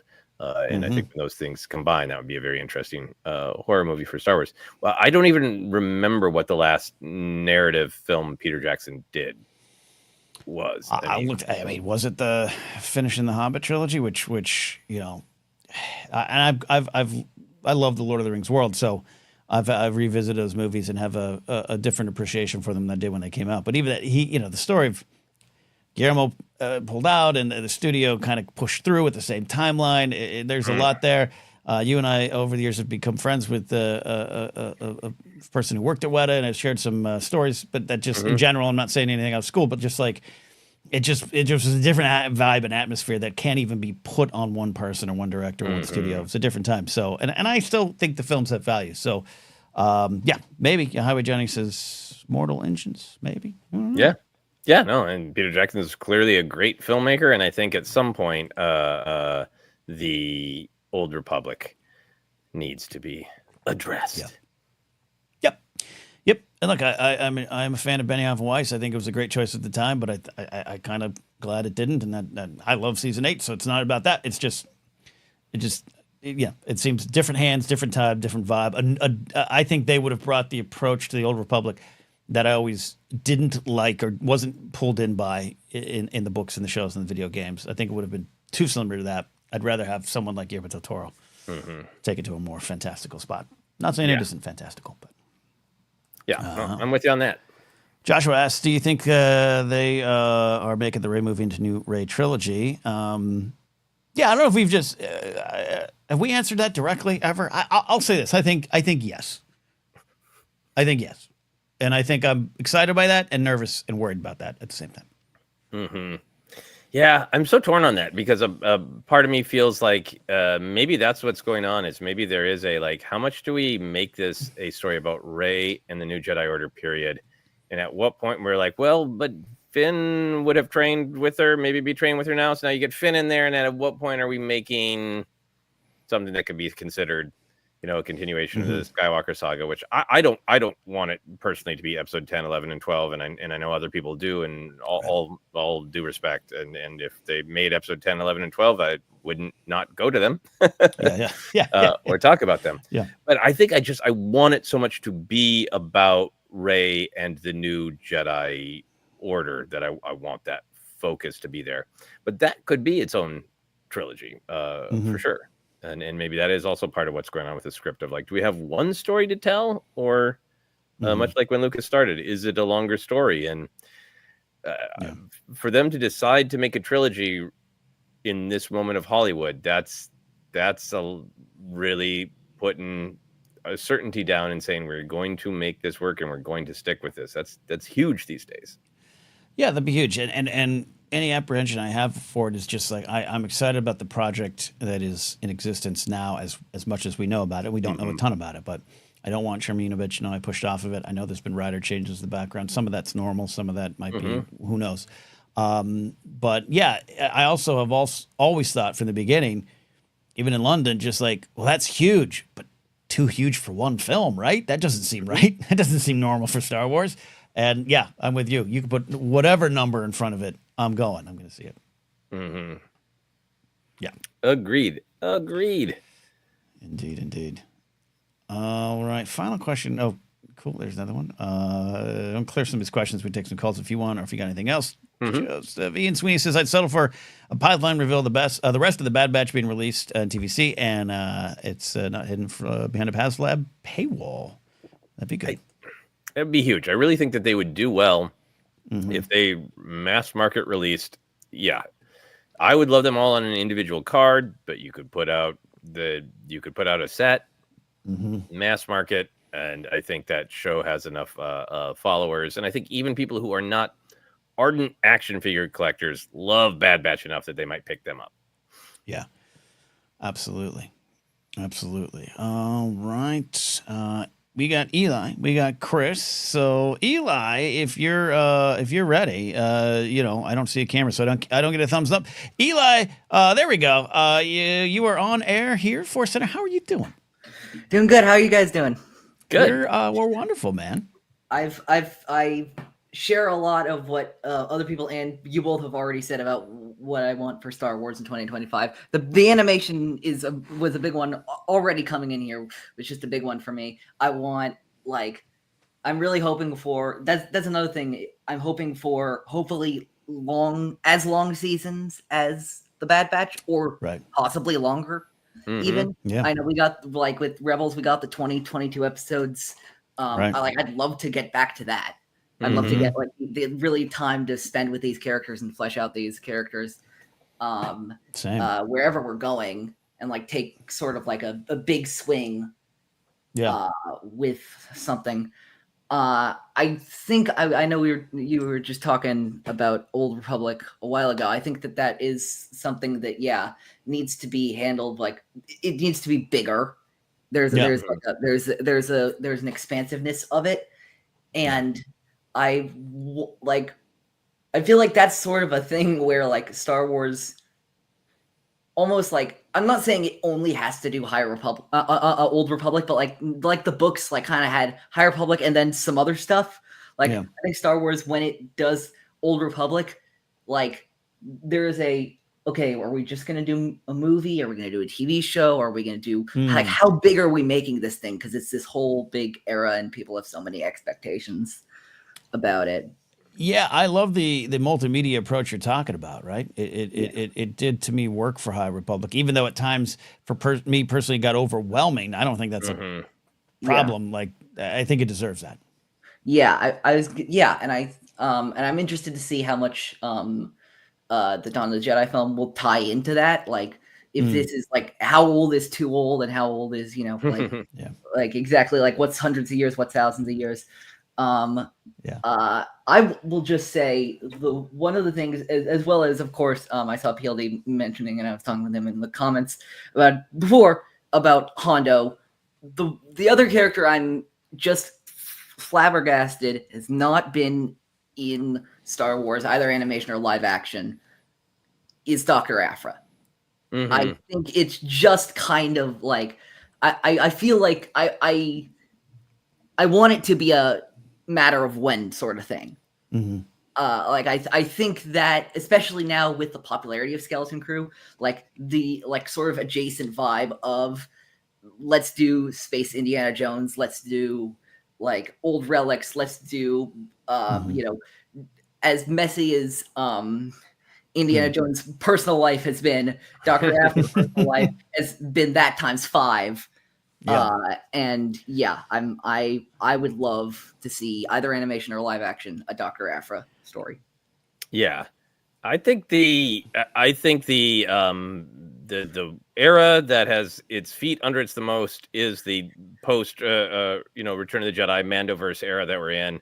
I would not be shocked to have Dr. Aphra pop up in this Mando in Grogu film and be a stepping stone to her own show on Disney Plus.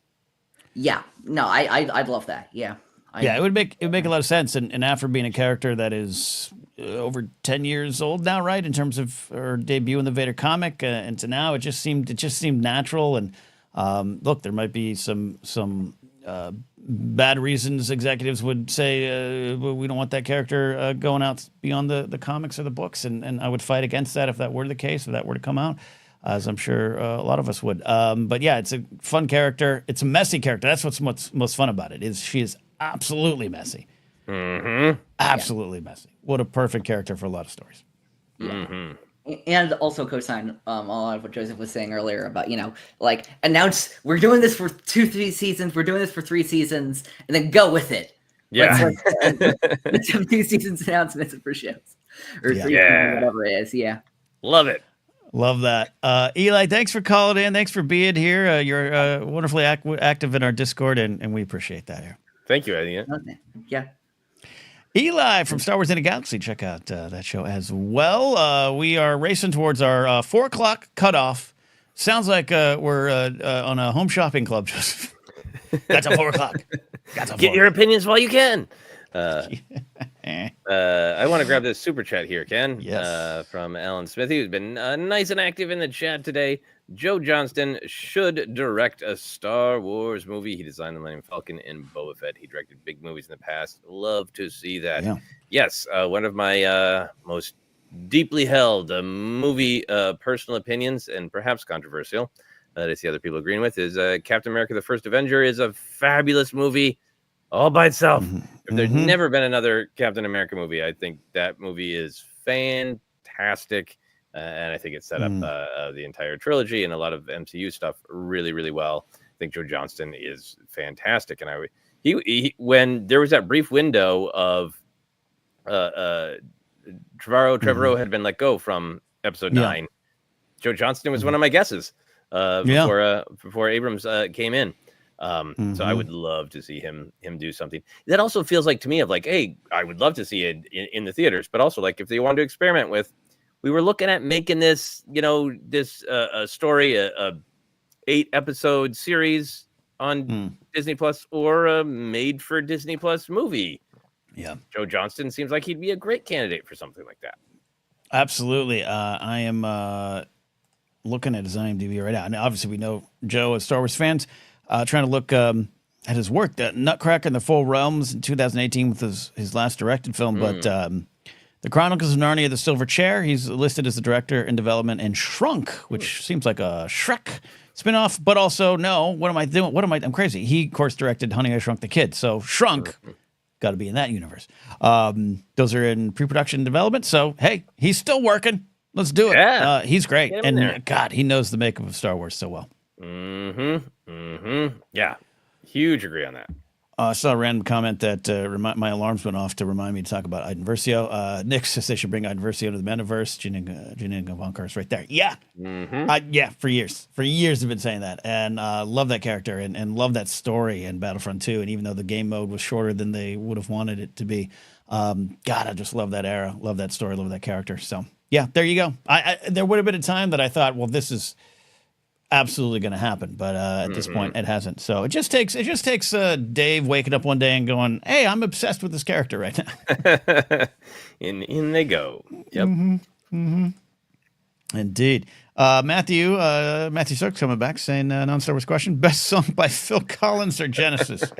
That caught me off guard. Okay. This is a Ken question because I would need to make sure before speaking I've got the correct. I don't have a relationship with Phil Collins or Genesis. To me, those are songs that were on the radio. I know next to nothing. I know Phil Collins is a drummer, right? Yep. Drummer, singer, and one of the biggest rock stars in the world at one point, which is crazy to think sometimes. It really is. Yes, my gosh. Okay. I am I'm looking. I am an appreciator of Genesis and Phil Collins from afar. I definitely loved I Can't Dance, the 1991 era, and that's when he was at the top. But what is the song Land of Confusion? That's the one that I was looking up. That's the one. That's the one. Because yes, the video was done with the spitting image puppets from the UK. The UK shows you watch. I used to watch as a kid, and that video both scared me. The Reagan puppet coming out of the water and launching the nuke and Mummy, all that stuff. Just not like V, but it terrified me, and I love that song. So there you go. Here's the first verse. I must have dreamed 1,000 dreams, been haunted by 1,000,000 screams, but I can hear the marching feet. They're moving into the street. Now, did you read the news today? They say the danger's gone away, but I can see the fires still alight. They're burning into the night. You know, it's just a fun rock song. It's just a fun apocalypse rock song. You know, for puppets. Land of Confusion, it is that. And then Julian says, and of course, In the Air Tonight. Yeah, you can't go Oh, wrong yeah. In the Air Come Tonight. On. Best drum introduction into a song. Ba-doom, ba-doom, ba-doom, ba-doom. Love that. Love that. I'd love to see your dad drumming on a Phil Collins cover. How about that? Yeah, he's getting good. He's practicing a ton. Love that. We got Chris lined up for a call here. Chris King calling in, but PLD comes in with another. Well, first, Chris Ryans from Braxium comes in with studio. Not wrong. None of these answers are wrong. Phil Collins, again, was one of the biggest rock stars in the world at one point, which seems nigh impossible when you look at him. And that's not about looks or judgment of looks, but he's just this unassuming, sweater-wearing Brit. And at one point, that 5'2" bald guy was the biggest rock star in the world. And it's like, yeah, if you could trace a line from like, Mick Jagger to Axl Rose to Dave Grohl, there's a continuity in there. And Phil Collins F's up that curve, right? And God bless him for it. I think he's responsible for a lot of the false hope I gave myself in the early 90s. I think I looked at him and was like, if Phil Collins could do it. And he's talented. It isn't about talent I think he's great. It's just, oh my God. It's true. I did think that I could be a drummer who led a band. I thought that was possible because of Phil Collins. Even more than Don Henley with Eagles, because that was a different vibe. Yeah. That was a blue jeans and whiskey vibe. Phil Collins something different. PLD says, the man that you and I saw having lunch one day at the Smokehouse, Mike Flanagan, would be a perfect choice for a Star Wars horror themed project. I can't argue with that. That is, I really agree with that. I think Mike Flanagan is fantastic. I've loved a lot of his house shows on Netflix. The first one in particular, I'm spacing on the name of it, but the House on Haunted Hill or Hill House. Yeah, but there was another one he did that I'm trying to remember the name of and talk about without spoilers, because there are spoilers to be had. But I did watch Dr. Sleep recently, and I thought that was fantastic too. So I really, really agree with that, because I think much like I was saying about Guillermo del Toro, there is a heart to it, to Mike Flanagan's work. The other thing that I think is really great, Midnight Mass. That's the one I love. That's my favorite of the Mike Flanagan verse is Midnight Mass, which I'm not going to say anything about because almost anything is a spoiler. I love The Haunting of Hill House. That was my favorite one. But Midnight Mass was one of my favorite things I've seen in a long time. But he really aligns with Star Wars in that the horror is just truth. It's life. It's something we have to deal with. You can't look away from it. You have to process it. But the characters are almost always you root for them, and there's heart and humanity, and that's what means. That's what makes the difference for me in horror. Is like I want to care about the characters, and then I can kind of revel in the awfulness that they have to go through. But I need to care about them, and Mike Flanagan really cares about the characters. And first of all, speaking about that day, you and I were at Smokehouse having lunch, and you were like, I think it was Mike Flanagan over there, and I had never seen him before. And I turned around, and I was like, Phil Collins? That's Phil Collins. Phil Collins. But he's great. And Katie great Sackhoff drummer, Mike Flanagan. Fabulous drummer. Katie Sackhoff was the Schmoes Know co-host at the time that she dipped off to work on this indie horror film with this guy, Mike Flanagan. I remember that conversation. So he's so great. I love. But I looked it up. Yeah, I looked it up here on, this is 3 years ago on the website x.com, formerly known as Twitter, owned by a megalomaniac. He actually had tweeted out 3 years ago, got woken up by the earthquake this morning, sat there for a few minutes just thinking, I really love to make a horror movie in the Star Wars universe. So the energy is out there. The energy is out there, indeed. Now we're just we got PLD talking. Once you get PLD talking about Queen, Roger Taylor, phenomenal drummer singer. Yeah, I agree with that as well. I agree with that as well. Okay, great. All right, we got one call lined up here. Let's get to our buddy Chris King. Chris, you're on with us here at ForceCenter. Thanks for calling in. How are you doing, friend? I'm doing well, guys, and I had my Star Wars hopes all ready to go, but now we've talked about Hot Fuzz, Captain America, and rock drummers, so I'm like, I want to talk to you guys about Captain America, Mick Fleetwood. Fleetwood Mac's my favorite fan, so wow. Yeah. Absolutely. And I love watching him on the dance concert. Yeah, DVD. He literally looks like, especially with it being the holidays, he looks like a possessed Santa Claus just drumming on the. Yeah, Mick Fleetwood's drum face and Este Haim's bass face are two of my favorite faces in rock and roll when they're playing.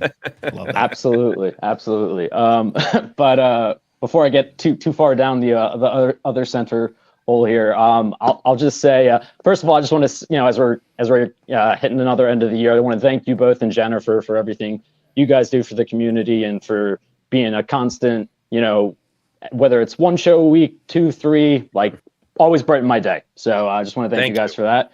And thanks, I've got three like hopes. I'm gonna just throw them out there to you guys, and feel free to talk about any of them.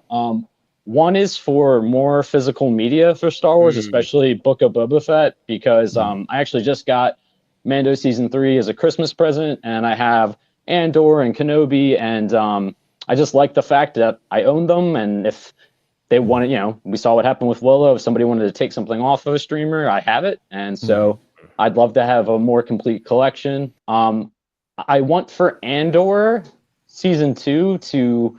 this is going to something that, Joseph, you've spoken a lot about with Skeleton Crew and just the streaming of shows in general. I want it to have more complete episodes. I want each episode to feel like a short story, and I'm a little bit concerned with the jumping multiple years thing, that it's going to feel like 3 or 4 movies crammed into one season. So a little concerned about that. So my hope is that we get that kind of episodic storytelling, even within the grander story.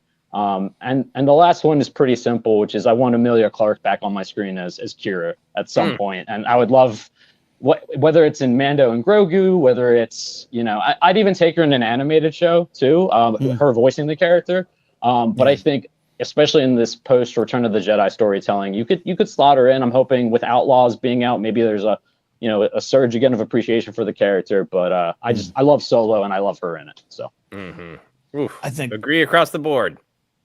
Yeah, on all of it. Physical media too, but the Amelia of it all. Not only she's my Khaleesi as she is so many others. I absolutely adore her work in that series, and I think there's just so much still left on the table with Solo. In a movie that we love, and it's not a criticism movie, but it's just like we're just getting to the meat of that character's journey. And I know John Kasdan talked about more to come, and that was kind of the thoughts and plans, but.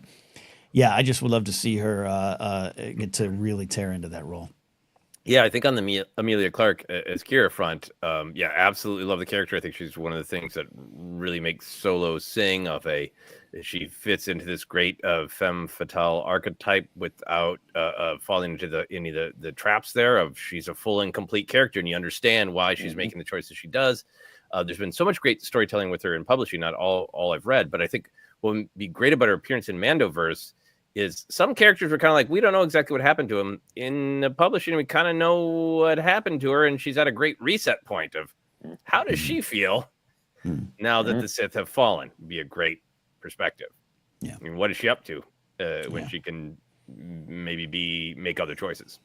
Yeah, absolutely. Yeah, absolutely. I think it'd be great to see almost similar to what we saw with Boba Fett, right? Where it's like, was painted in as this bounty hunter, as this villain, but then got its his own kind of redemption arc. Not that I think Kira necessarily needs a redemption, but like if she has more autonomy, what could she do with it? Yeah, in the Book of Boba Fett physical media, like, yeah, I want to hope that they're going to do it. Ironically, because of one of the parts of the show that's been most criticized, the Mando and Grogu episodes. I feel like if they want people to ever be able to watch the entire Mando Grogu story on at home on physical disc, they need to release Book of Boba Fett, and I really don't like that. It feels like it has been kind of left out of the physical media conversation, like it's less than the other shows. Nah, totally agree. Totally agree. Great stuff, Chris. Great stuff. Yeah, any final thoughts, Chris, as you head into the new year? No, I'm actually, I'm glad I got in when I did. I know you guys got to finish up. I'm actually just heading out to dinner with friends in like 2 to 3 minutes here. So I'm going to hop off here. But I, again, just wanted to say thank you all. And, Happy New Year to you both. Cheers. Thank you. You as well. Cheers indeed. Chris, always with some wonderful, sincere words and some great thoughts there. Absolutely. I love that Matthew Stokes said, Hondo knows where you can get Willow from. Just saying. Yeah. It's unfortunate that I mean, you didn't even get a chance to dive into that show, right? I never watched it. Never watched it. Yeah. And it took a couple episodes for it to grow on me, but that was because I had to realize it wasn't a story about me. I was a side character in that story. That was part of the joy I ended up taking from it. But yeah, it's just and to see Warwick Davis had posted recently that shamed Disney for doing this because he's like, I've only seen the series once. This is my life's work in way as a character I'll be remembered for, and I'm adding those words to what he said, but it's just like, yeah, horrendous, and that's part of the era we're in. Yeah, I think it's going to be looked back on with great derision, and I think the man who kicked off that concept, David Z, I think is not going to be remembered fondly. You're polite, more polite than I. I want to take him by his little ascot and just throw him off a yacht, politely, just to swim, just to help him swim. That's all I'm saying. Yacht rock it's a genre. Throwing people from a yacht rock should be a genre. Yeah, indeed. As someone who can't stop listening to Toto's Africa for reasons I can't understand this week, I agree. Todd Roy coming in here. I would want Dr. Afra with actress Chloe Bennett as the lead role. Mm-hmm. Yeah, that'd be a great casting as well. Well, we're almost out of here, sir. This Dr. Pepper's starting to hit too, so I'm good as long as you want to go. No, I'm good. I'm just about out of my beer. We had a great show today, hanging out with all of you. I will do the hard sell on a couple things, and actually, you got something to update people on as well. If you're local, hey, January 10th, I'm headlining Flappers Club, the Yoo-Hoo Room, which is a great little intimate venue. Come on out, 7:30. Great lineup of comics that I've had the honor of putting together, but especially highlighting Joseph Scrimshaw. It's a ForceCenter event. Also, Lottie Gnome from the Capes and Cow world, the work you do with the Schmodown. Come and see Winston A. Marshall as well. Very funny comic, and maybe a lot of you didn't know that. As we start to sign out here, we also, Joseph, you lived a dream, but maybe also a horror by making a film. Or at least shooting a film, but you're not done. Dead Media still in production, so to speak. Yeah, got to live the dream and man, the horror and the hard work of making a film. It really is. I'm so lucky to have done it, and I would not trade it for anything. And I appreciate all of the support, just kind words, liking social media posts, but also the financial support that I've got from a lot of people, including friends here related to ForceCenter. So yeah, we filmed the movie, but man, I know it's a thing that people say, but it's really powerful to feel it, that all of that work to get the images, that's half of what film is. The other half is sound. And that's even talking about the editing. So I feel like I climbed this mountain that I was really like to climb, and then I kind of been calmly getting down into this valley, and I'm like, oh God, another mountain of the post-production of all the editing, all the sound design, all the score, all of the color correction and grading and all that. So got a lot of work left in front of me. And if you want to help out with that on a financial level, I still have this fiscal sponsorship from an organization in Minnesota called Film North. That can take one-time tax-deductible donations. So if you're looking for a little tax deduction here at the end of the year and you want to help support the film, It's a one-time thing. You can go to my website, josephscrimshaw.com, click the button, and any amount helps. And like I said, I appreciated all the various financial support from ForceCenter and all of our other projects and all the other just emotional support. So thank you all for all of that. It is very seen, very appreciated. Ditto, just not only for Joseph's work, but all the things we do here and us during this year and getting through the strikes last year and Jen starting school, Joseph making a film, and me kind of getting back to some full-time writing, producing for another channel. We felt sometimes this year felt stretched, and maybe that showed up on air, but the love of Star Wars remains strong. And the support from all of you in the community, speaking for Jennifer on this one as well, it means a lot to all of us, all three of us here. All right. Yeah. On that note, I think we're going to go have a little fun on Friday nights in our own worlds. So that's it. We'll see you next time here on ForceCenter.